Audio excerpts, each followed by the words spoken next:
El día de hoy vamos a hablar de arte, de uno de los artistas plásticos vivos más importantes que tenemos.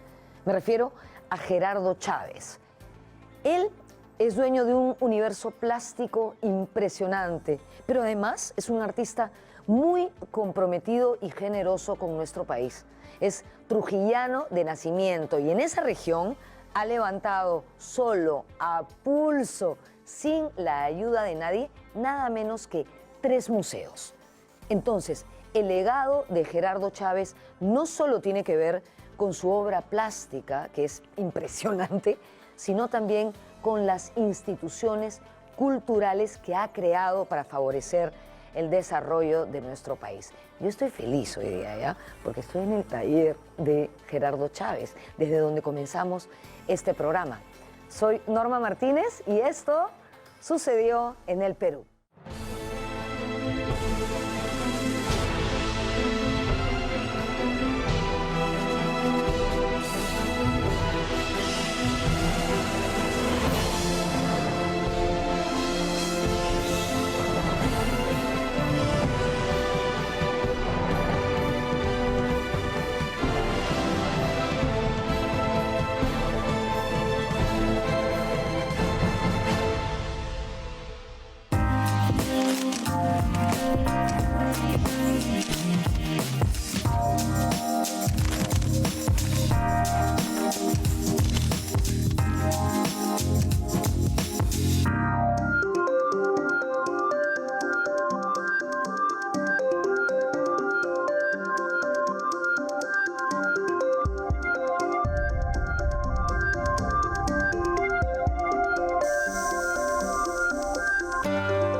Gerardo Chávez López nació en la ciudad de Trujillo, departamento de La Libertad, el 16 de noviembre de 1937.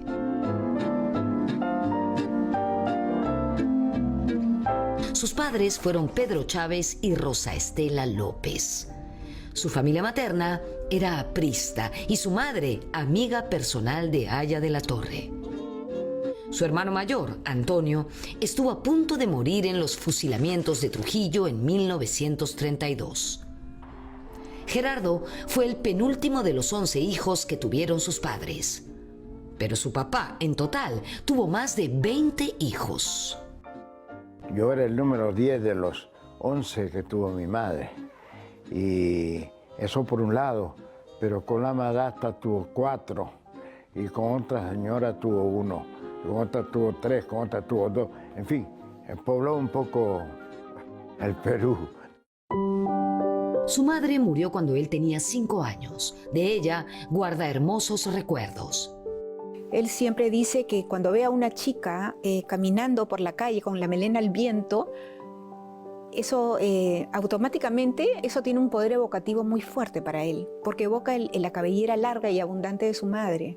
Porque cuando él era niño, acompañaba a su mamá al mercado y caminaba a su lado y la madre tenía una cabellera larga hasta la cintura que se movía con el viento, y él dice que ese recuerdo del pelo en movimiento es algo que le recuerda no solamente a su madre, sino a ciertas formas de erotismo también, que tiene que ver con la fuerza de lo femenino, ¿no? Por eso en muchísimos cuadros suyos, sobre todo en la época del papel graso sobre tela, uno va a ver personajes que están copulando, enredados en su propio pelo.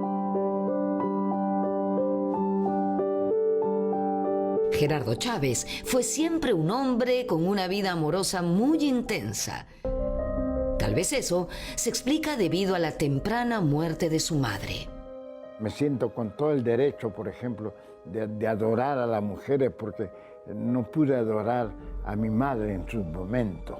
Pero eso es un poco parte de ese amor que uno encuentra porque uno quiere compartirlo con alguien. Entonces buscamos al ser que puede compartir, que darnos de mamar de otra manera. Y no, es muy grato, verdaderamente. Una compañera es muy grato. Y si hay más, también es grato. es como un ensayo en la vida, como pruebas que tiene el hombre, como juguetón, como niño que es, porque tiene sus sentimientos bien acoplados a una mujer que la ama. Sin embargo, hay pues todas estas bellezas que desfilan al costado y que te hacen algarabía y uno pues como el niño, es un niño extraviado uno con esta especie de bellos animales. La muerte de su madre le cambió la vida, y no solo por su desaparición en sí misma, sino porque ante ello, su padre decidió que sus hijos menores se mudaran a Paiján, a vivir junto a su madrastra, Josefina. Y tiene que vivir con esta madrastra que lo trataba muy mal, pues, ¿no? Y, por ejemplo, lo obligaba a ir a levantarse a las 5 de la mañana para ir al mercado, a hacer cola cuando había escasez de carne. Entonces, era una mujer muy dura con él. Y él tomó este dolor para transmutarlo en su arte, ¿no? En su pintura. Por eso hay una etapa en su pintura que son los años 60 o 70, donde hay una cosa muy dolida, y él mismo lo dice, ¿no? Pero poco a poco fue transformando ese dolor en algo que valía la pena ser transformado, ¿no? En arte. Y arte fue lo que encontró en Paiján, que para él era un lugar mágico. Cuando yo ya estoy en etapa un poco madura, me doy cuenta que Paiján era pues una semilla muy importante, ¿no? Que germinó en mi vida artística muy bien, ¿no? Me serví mucho de sus alegrías, de su pobreza, en fin, de esa especie de miseria rica, no sé cómo expresarlo, pero es una miseria rica. Ya inventamos una palabra.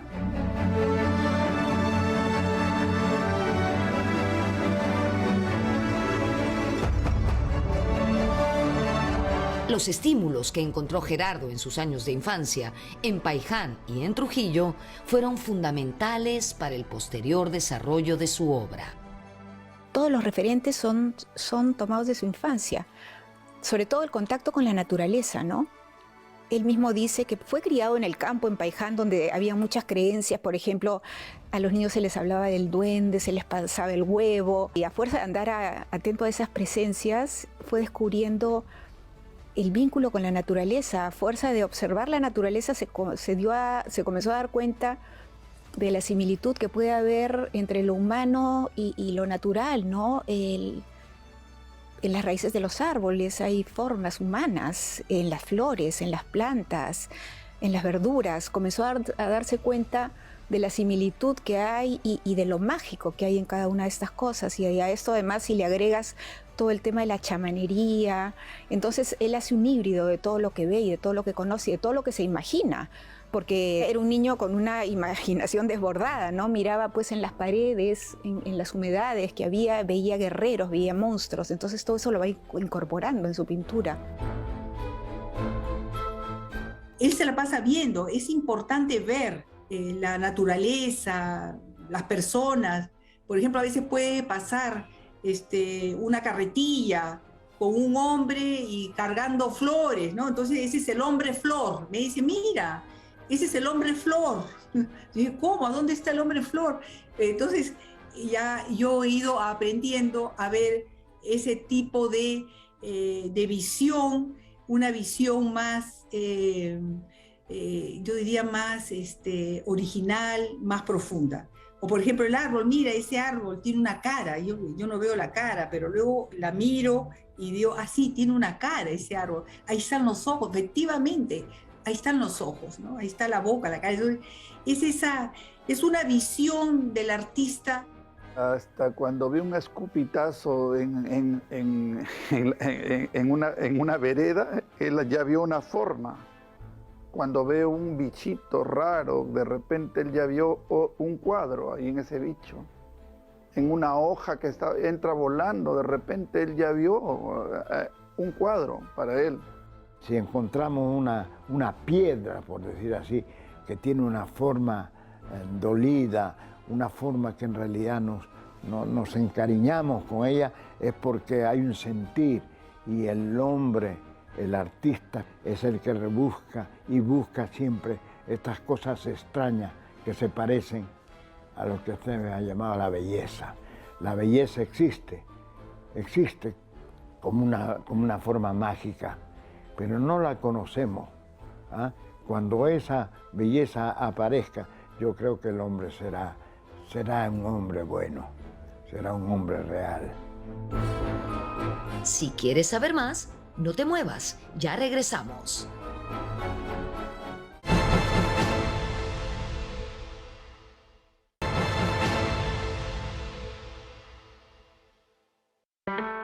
Recientemente ha aparecido el libro Antes del Olvido, que es una autobiografía de Gerardo Chávez, que nace a partir de largas horas de conversaciones que él sostuvo con la periodista María Laura Hernández de Agüero.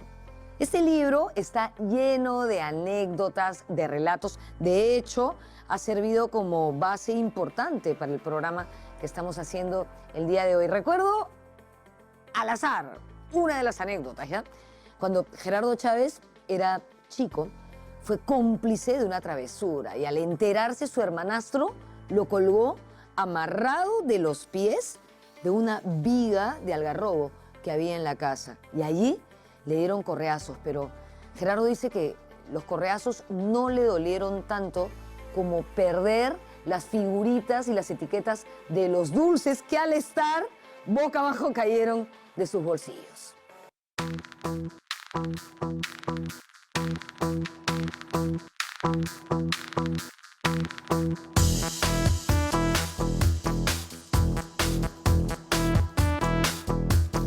En la década de 1990, ese episodio infantil le sirvió de inspiración para su obra Boulevard, donde las casas caían de los árboles como hojas de otoño. Yo aprendí de muy temprana edad a ver la diferencia de lo que era el juego y lo que era el trabajo. Y en eso había que sublimar. El trabajo no sublimaba gran cosa. El pintar para uno, el buscar en uno, hacer su autoterapia, me limpiaba. Sentía que yo sublimaba mis dolores, mi tristeza, cosas, en fin, que uno pasa, que uno llora a veces, así como uno ríe. En Paiján, el pequeño Gerardo fue un niño libre. Trabajaba en lo que podía, repartía agua en baldes, ayudaba a distribuir leña y también a preparar helados. Los vendía montado en un burro alrededor del pueblo. Pero el trabajo que más disfrutaba era pintar las placas viejas de los camiones. Con una brochita retocaba delicadamente cada letra. Dice que ese fue su primer acercamiento a la pintura. Trabajaba desde niño con la ilusión de juntar todo lo que ganaba para subirse a los carruseles y sillas voladoras que llegaban a Paiján en fiestas patrias. Pero ese día nunca llegó. Él quería fugarse del pueblo para ser payaso o trapecista. Para él, ser artista era ser un hombre de circo. Yo quería ser alguien. Y era niño, yo tenía después 7, 8 años.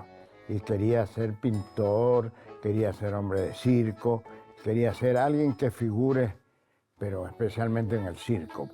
Y tanto los payasos como los trapecistas eran formidables. Yo con gran admiración quería ser uno de ellos. La década de 1990 fue muy importante en la vida de Gerardo Chávez, por varias razones. En 1990 nació su tercer y último hijo, Gerardo Amador Chávez Massa, fruto de su relación con su actual esposa, Viviana Massa. Ese nacimiento lo motivó a pintar un carrusel. Su pintura fue como un sueño, donde él mismo se escapaba del carrusel montado en un caballo blanco con rumbo a la luna. Los carruseles y los caballitos de Amador es una serie que aparecen, sí, en el contexto en el que yo nazco, pero también es porque yo soy un puente desde el cual mi papá mira su infancia. Que es una etapa lúdica, es una etapa pues festiva, pero es una etapa también cargada con mucho dolor. O sea, en la belleza está el dolor también. Entonces es una etapa en la que hay mucha sublimación de tristeza, de nostalgia,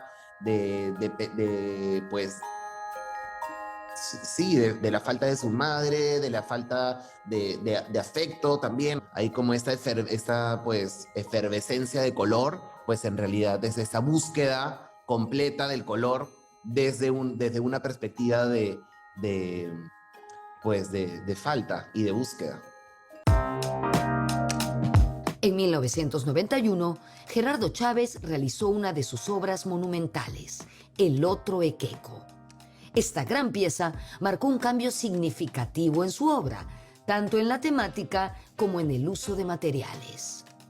En cuanto a la temática, si su obra anterior había estado signada por monstruos y fantasmas, ahora se tornaba más lúdica, más juguetona. El país atravesaba el flagelo de la violencia terrorista y él respondía a esa violencia con un personaje generoso, un equeco con un solo ojo, como un cíclope, pero bueno, con un cóndor sobre su cabeza y una planta de maíz en una pierna. En cuanto al uso de materiales, en vez de lienzo, usó costales de yute, de esos que sirven para cargar papas. Sobre el yute, trabajó la técnica del barro con cola, carbón y tierras de color. Cuando él vuelve al Perú en los años 90, no es que vuelve definitivamente porque él se queda viviendo también parte del año en París, pero él regresa a la tierra, vuelve al Perú y comienza a trabajar con la técnica del barro, que es la técnica del trabajo con la tierra, ¿no? Comienza a mezclar el agua con la tierra, con las tierras de colores, y comienza a trabajar sobre yute, comienza a usar materiales de la tierra, materiales rústicos, los materiales con los que ha vivido en su infancia. A contrapelo del caos que vivía el país, él comienza a hacer una pintura que era más bien llena de vida. Era, más que nada era un acto de fe, ¿no? Porque hacer este personaje que es el equeco, y lo carga con muchos juguetes y regalos, que todos son personajes y objetos que tienen que ver con el juego de su infancia. Yo tengo recuerdos en los que cuando nosotros viajábamos de Lima a Trujillo en carro, yo era todavía, no sé, tenía 3, 4, 5 años y mi papá observaba mucho el desierto, ¿no? Y ya mi papá estaba ya había estado ya hace unos años en el proceso pues de la procesión de la papa, del otro equeco, que ya son obras que parten justamente de ese reencuentro con el desierto, con los colores pues de la tierra, ¿no? De lo más primitivo, quizás. Y mi papá observaba todas estas formas del desierto, de los cerros, que pues si uno conoce un poco la ruta de Lima a Trujillo o viceversa, es un desierto con mar. El departamento de la Libertad, la costa está muy cercana a la sierra, entonces los Andes se meten en la sierra, hay un contraste como súper lindo entre el desierto y las montañas, entonces creo que pues todos esos contrastes han alimentado un poco la obra pues de mi papá de los últimos años, todo ese imaginario, y pues ha sabido y ha entendido sublimar, creo, el mundo precolombino, por ejemplo, desde una perspectiva personal para volverlo universal. Y eso creo que es el mérito de su obra.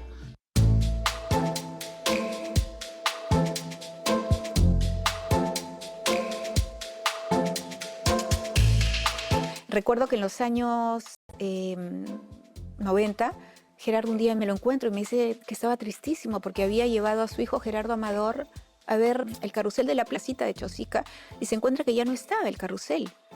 Y le dicen que ya, que lo habían desarmado y que el dueño se lo había llevado a un terreno en la Cantuta. Y me dice, ¿por qué no me acompañas? Buscamos el carrusel y me tomas fotos con el caballito blanco. Entonces nos fuimos a la Cantuta y encontramos el carrusel que estaba en un pampón enorme y desarmado en una esquina. Y entonces le hice fotos con el caballito blanco, porque él quería la foto con el famoso caballito blanco, y le propuso comprarle al dueño el carrusel, pero el dueño no quiso. Y entonces nos fuimos por toda la carretera central a fotografiar todos los puestos de pirotecnia que habían en la carretera, ¿no? Eran pues las vacas locas, los castillos, todas estas figuras de carrizo que eran parte de las fiestas patronales de los pueblos, que eran parte de su infancia, ¿no? Las antorchas y todo eso. Entonces fotografiamos todo eso y eso comenzó a aparecer después en la procesión de la papa, todas esas figuras de las fiestas.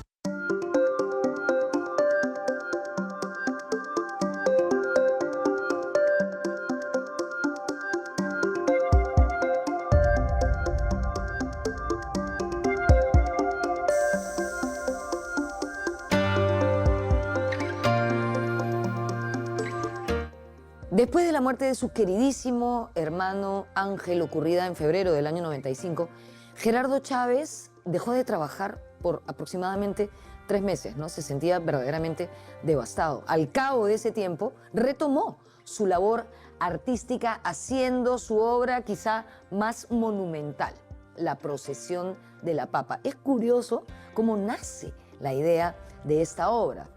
Por un lado, él cuenta que estaba un día en Surquillo, en el mercado de Surquillo, y vio una papa que le interesó, la compró y se la llevó consigo y estuvo como contemplándola, viéndola germinar, viendo sus brotes, la aparición de los ojitos de la papa que decía que lo miraban. Y él, mirando la papa, pensó, algún día te voy a pintar. De otro lado, estaba viendo un día un noticiero en la televisión y vio un reportaje sobre la procesión del Señor de los Milagros. Y ahí fue que esas dos ideas, la papa y la procesión, se juntaron para crear esa obra magnífica. Y efectivamente, se trata de una gran procesión, pero a quien llevan en andas es a una papa. El trabajo es con barro, tierras y carbón vegetal sobre tela de yute.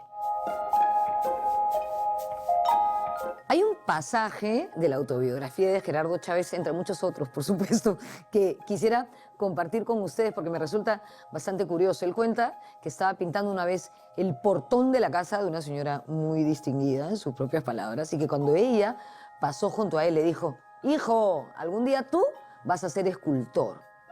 Se quedó con esa palabra en la cabeza porque no sabía qué cosa significaba. Y cuando fue al colegio, se la preguntó a su profesor, profe, ¿qué cosa es un escultor? Y el profesor le dijo, escultor es el que hace las lápidas y las estatuas del cementerio. No se quedó muy satisfecho con esa respuesta y decidió buscarla en la enciclopedia y allí se topó por primera vez con el nombre de Miguel Ángel y se dio cuenta que un artista podía ser también un hombre de teatro, de danza, de música, de pintura, de escultura. Y no solamente un hombre de circo, como él creía, ¿no? Él asociaba el término artista a artista de circo. De hecho, su sueño de niño era ser, uno de ellos, ser un artista de circo. Definitivamente este encuentro con Miguel Ángel lo marcó, tanto así que cuando llegó a Europa y a Florencia de manera específica quedó pues absolutamente maravillado. Pasar por Roma y llegar a Florencia, es decir, ver como una fantasía, como una película, las ciudades de Italia que habíamos que visitar por su nacimiento en el arte, porque en realidad es un patrimonio del Renacimiento. Y yo era muy amigo de las cosas del Renacimiento italiano, me gustaba mucho. Luego de la muerte de su madrastra, Gerardo, con 11 años, ya se sentía libre y después de varios intentos se fugó a Trujillo, a casa de uno de sus hermanos mayores, Humberto, su hermano futbolista. Así es, que se anunciaba en ese momento como un gran futbolista y comenzaba a tener su independencia y ganaba ya sus monedas para poder sobrevivir, ¿no? Pero en realidad hizo pues de un hermano padre en esos momentos. Y Humberto vivía en un callejón de un solo caño, en el típico callejón de un solo caño. Y ahí vive Gerardo con su hermano y vivían en una zona donde él había nacido, que era en el barrio Santa Rosa, muy cerca de un camal, donde los matarifes salían a las 5 de la tarde, creo, a tomar chicha de jora con sus mandiles, todos embarrados de sangre, y tenían un cuchillo amarrado al cincho. Él repite esa figura en muchísimos personajes de sus cuadros, ¿no? Que atados a una faja llevan una daga. En Trujillo, Gerardo Chávez fue feliz. Allí conoció a su primer amor. Recuerda que jugaba fútbol y se ganaba unas monedas retocando nichos en el cementerio. A los 13 años dejó el colegio porque sus hermanos no lo podían pagar. Y a los 14 viajó a Lima. Su sueño era ser pintor, como su hermano Ángel. Ángel Chávez fue su maestro, ¿no? Fue la persona que lo acercó a la pintura. Y desde que era muy niño, cuando estaba en Paiján, alguien le enseña un diario a última hora donde sale Ángel Chávez. Entrevistan a ese hermano que él no conocía casi, ¿no? Y él se queda con eso adentro. Dice, yo tengo un hermano artista, a mí me gustaría ser como ese hermano.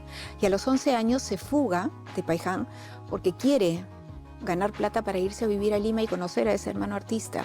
Claro, no pudo hacerlo, era muy joven, pero lo hizo en su adolescencia. Y cuando llega a vivir con Ángel, aprende con él. Ángel le enseña a pintar, fue su maestro.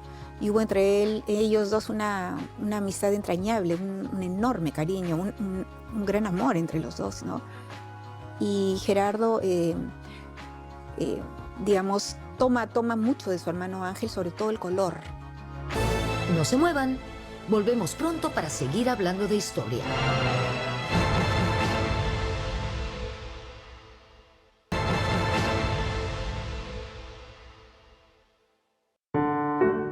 En Lima pintaba casas durante el día y por la noche iba a la escuela nocturna para terminar la secundaria.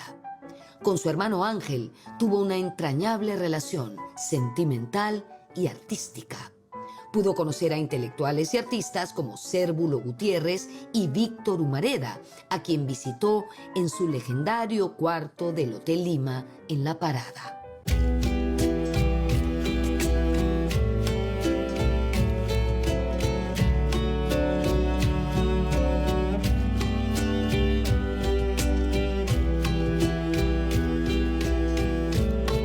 A los 16 años, Gerardo Chávez ingresó en la Escuela Nacional de Bellas Artes, donde estamos en este momento.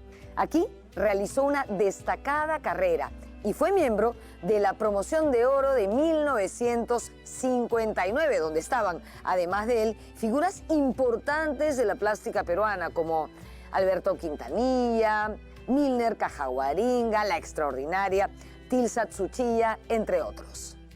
Yo creo que en Bellas Artes yo llego a centralizar un poco mis ideas, ¿no? Ya comienzo a ser un poco adulto. Pero llegado el momento, Lima dejó de ser una ciudad estimulante para él. Sentía que no podía desarrollarse en una sociedad tan conservadora, donde solo se valoraba el indigenismo o el arte colonial y donde las vanguardias eran ignoradas. Fue así que vendió todas sus pinturas, para así reunir plata y comprar su pasaje a Europa. Yo creo que si algo puede maravillarnos de este artista, de Gerardo, es ese niño emprendedor, ¿no? Y con una enorme voluntad, que sabía perfectamente que no se iba a quedar en la medianía. Él sabía que iba a salir de Paiján, él sabía en su adolescencia que iba a salir de Trujillo. Él supo, cuando estuvo en Bellas Artes, que su destino sería fuera del país porque quería ampliar sus horizontes, tomar de otras fuentes, de enriquecerse con otras vivencias. Y eso lo llevó a vivir a Europa.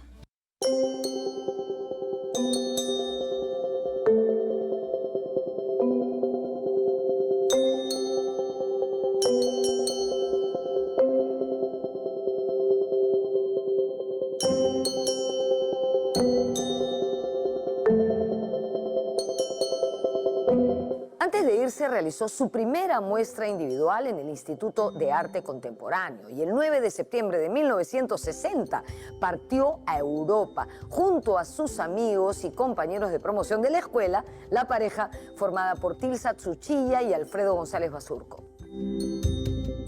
Las Europas tienen para mí mucha importancia, sobre todo Italia. El Renacimiento italiano era una cosa que se había entrado en mí como un escondite. Era mi necesidad tener que pasar por el Renacimiento italiano. Y bueno, lo he perseguido hasta que pude y bueno, me encontré en un mundo con una respuesta maravillosa para seguir avanzando como artista. Estuvo primero en Florencia y luego se fue a Roma. Allí empezó vendiendo obras en una galería y para alimentarse canjeaba un cuadro por una semana de platos de pasta en un restaurante. También fue extra de películas representando a indios apaches.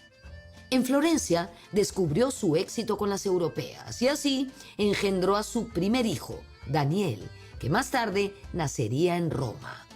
Luego de un tiempo en esa ciudad, empezó a trabajar en una importante galería y fue ahí que un artista se interesó en 2 cuadros suyos.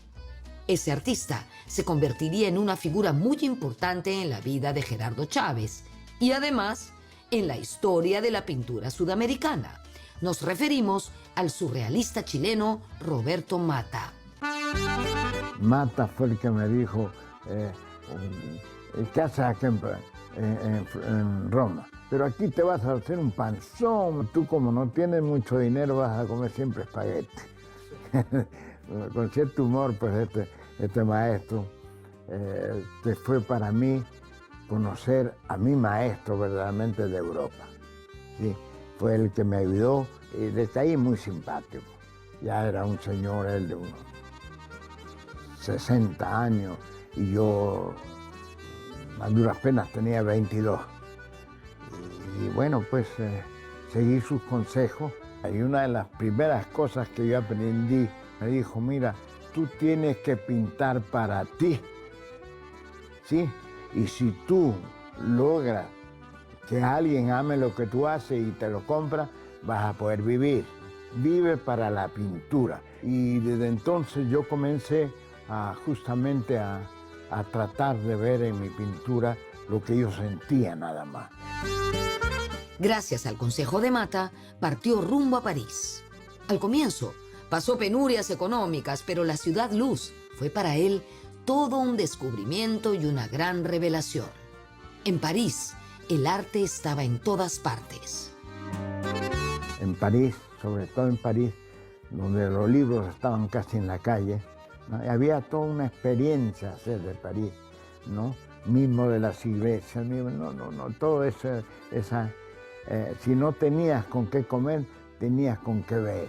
Ya por lo menos la vista se recreaba con la belleza que tenían las iglesias, por ejemplo, que felizmente no costaban nada. Visitar una iglesia, visitar un museo. Y así nos íbamos encontrando compensaciones que ayudaban a crecer con cierta sabiduría. Y Gerardo fue parte de ese movimiento, de ese boom pictórico también que ocurrió en Europa en los años 60. Además, recordemos que en esa época era la época de la Revolución Cubana, donde Latinoamérica estaba muy de moda, donde los artistas latinoamericanos comenzaron a ser el centro de atención en Europa, en Francia en especial, porque comenzaron a aportar una mirada diferente. La de 1960 fue además una década donde el arte y el activismo político iban de la mano. Gerardo Chávez participó en las protestas estudiantiles de mayo del 68, pegando afiches en los árboles o levantando barricadas. Gerardo tuvo una época de mucho compromiso social y político, y su pintura en cierta etapa de su vida, sobre todo en los años 60, hablaba del compromiso político. Pero él mismo se fue dando cuenta de que el motivo de estar en Europa era no centrarse en la política, sino comenzar a tener otras referencias. Estábamos siempre aplaudiendo Cuba, la revolución, en fin. Bueno, no pudimos ser guerrilleros porque ya estábamos en el arte. Como me dijo un señor, me dijo, tú haces más falta acá que en la guerrilla. O sea que tú tienes que hacer obra. El año nuevo de 1966 conoció a Katia Foucault y a fines de año nació su segundo hijo, Iván. Ese año, además, junto a Jorge Eduardo Eyelson y al escultor Joaquín Rocarrey, entre otros, representó al Perú en la Bienal de Venecia. También en 1966 montó su taller en la Ciudad Luz. En 1967 presentó su primera muestra individual en el barrio latino de París. Y en 1968 volvió a Perú, luego de 8 años de ausencia, a presentar una exposición. Allí obtuvo el reconocimiento de la crítica. En 1970 se instaló en el taller que se convertiría en definitivo, muy cerca del cementerio Montparnasse, que conserva hasta el día de hoy. En la década de 1970, influenciado por su maestro Roberto Mata, se interesó por el arte primitivo. Visitó las cuevas de Altamira, el Sahara y la isla de Pascua.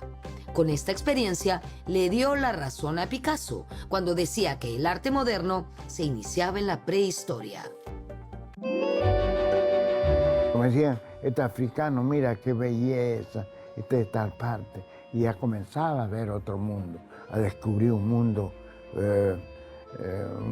paralelo, pero era bello, era a descubrir cada forma que nos dieron los pre-incas, por ejemplo, especialmente. Y después yo descubro el África un poco, Grecia y todo eso, que en realidad son manifestaciones de arte que me alimentaban mucho. En 1973 elaboró la serie Metamorfosis del agua y realizó su segunda muestra individual en París. Su carrera estaba en auge.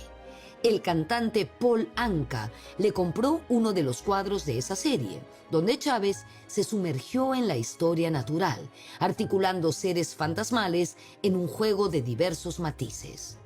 En la década de 1980, produjo la serie Mitología del Futuro, imágenes de cacería, inspiradas en las cuevas de Altamira. Influenciado por la pureza del arte primitivo, comenzó a saturarse de la pintura al óleo y a consolidarse en el manejo de la técnica del pastel graso sobre tela.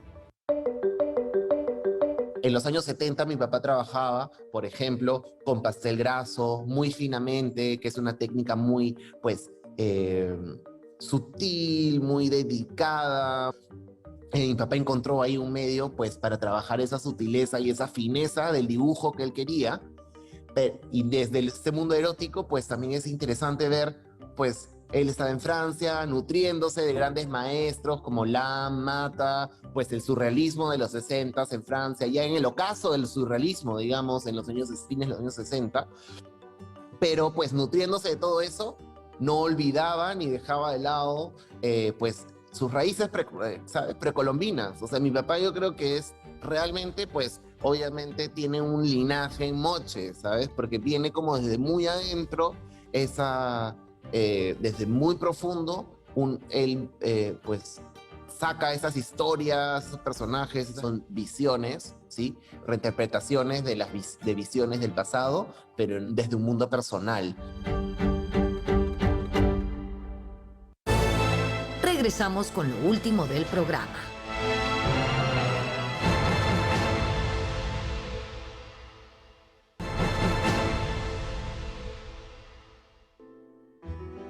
En los años 70 la obra de Chávez fue reconocida no solo en París, sino en varios países de Europa. A mediados de esa década, su pintura se tornó muy erótica. En 1974 ganó un premio a la mejor exposición en Bruselas y realizó una colectiva en el Museo de Arte Moderno de París. Allí, un crítico francés lo llamó el Bosco contemporáneo. En 1975 volvió a Lima por unos días para una muestra que fue un éxito, a pesar de la crisis que vivía nuestro país. Por ese tiempo, compró una casa de campo en la región de Chantilly, un lugar ideal en medio de la campiña francesa. De esa forma, dividía sus días entre el taller de París y el de Chantilly. En 1976, Le Musée des Poches, el Museo de Bolsillo de París, lo incluyó entre los artistas contemporáneos más destacados y su nombre fue incorporado a la enciclopedia Larousse de arte. Ese mismo año presentó 2 muestras individuales en Ámsterdam y Bruselas. Es más, el Museo Royal de Bellas Artes de Bruselas compró para su colección permanente una de sus obras más importantes del momento, el Transparente Habitado.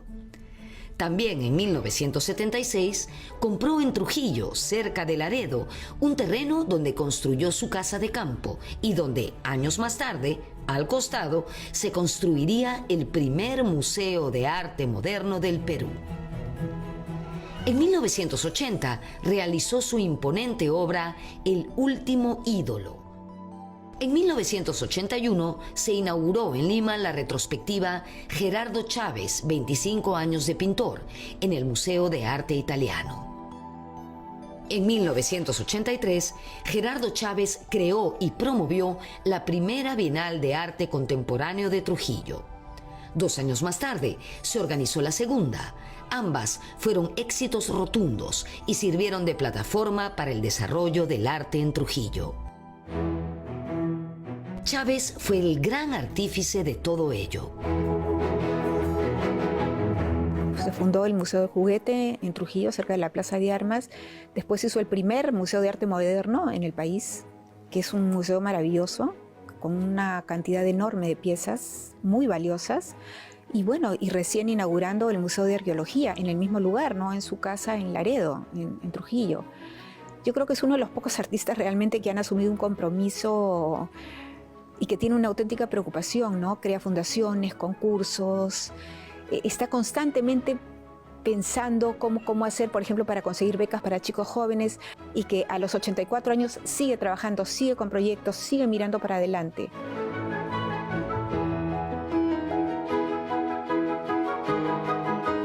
Es uno de los pocos artistas que está dejando algo físicamente a nuestro país. Ese es el artista que ama a su gente. No ama lo que está viendo, el edificio bonito, el departamento bonito. Él ama a su gente.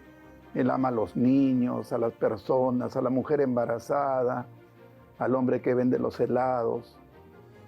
Ese sentimiento en él no se encuentra.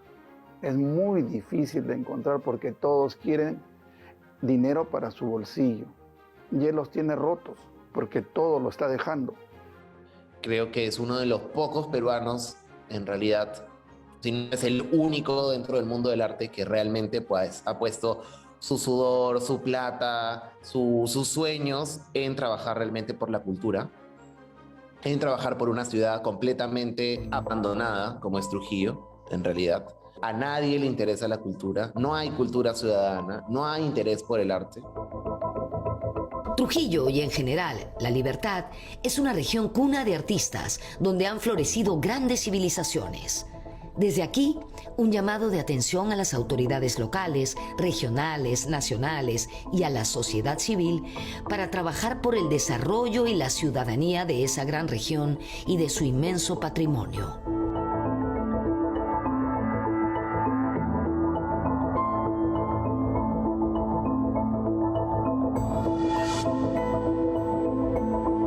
No hay gestión, todo está sucio, la basura literalmente se acumula en las calles. Entonces, ¿cómo entender un espacio cultural, del arte, con obras pues, de carácter internacional, o un artista que ha desarrollado una estructura de museos muy profundo, desde una intención de colaborar con la cultura, con el desarrollo del país, de las personas, de las mentes, en una ciudad que se cae a pedazos? Hay realmente una crisis en cómo se está entendiendo la visión de país y el desarrollo del país. Hay una crisis real en cómo se entienden estos espacios de cultura, porque pues si nadie va a cuidar el Museo de Arte, si nadie cuida Chan Chan, por ejemplo, que Chan Chan ahorita literal es un basural. Mi papá ha luchado tanto por la cultura y ahora tengo yo también ese reto de luchar por la cultura, y no es posible que tú camines por Chan Chan y esté lleno de basura. Llegar al Museo de Arte Moderno es un basural. Ir a la Huaca de la Luna, otra basura. Entonces, te encuentras con estos espacios tan poderosos de la cultura abandonados. En 1987, aunque no dejó del todo Francia, Gerardo Chávez se instaló en Lima junto a Viviana Massa, con quien se casó en el año 2000. Ese año obtuvo el premio Tecnoquímica y realizó otra obra de gran formato, Orígenes. Adicionalmente, hizo las series María de los Andes, Las 5 Estaciones y A Enigma. Al año siguiente, expuso una muestra antológica en Lima e inauguró en Trujillo el Museo del Juguete. En el año 2006, inauguró el Museo de Arte Moderno de Trujillo y recibió la Orden del Sol en el grado de Gran Oficial, otorgada por el gobierno peruano. En el año 2009, el gobierno francés también lo condecoró con la medalla de la Orden de las Artes y las Letras en el grado de caballero. En el año 2017, celebró sus 80 años con una gran retrospectiva en el Museo de la Nación. Hoy, a punto de cumplir 85 años, es una persona dinámica, activa, siempre trabajando y emprendiendo nuevos proyectos. Sigue viviendo una parte del año en París y el resto en Lima, en su taller de San Isidro, el centro de su universo personal y creativo.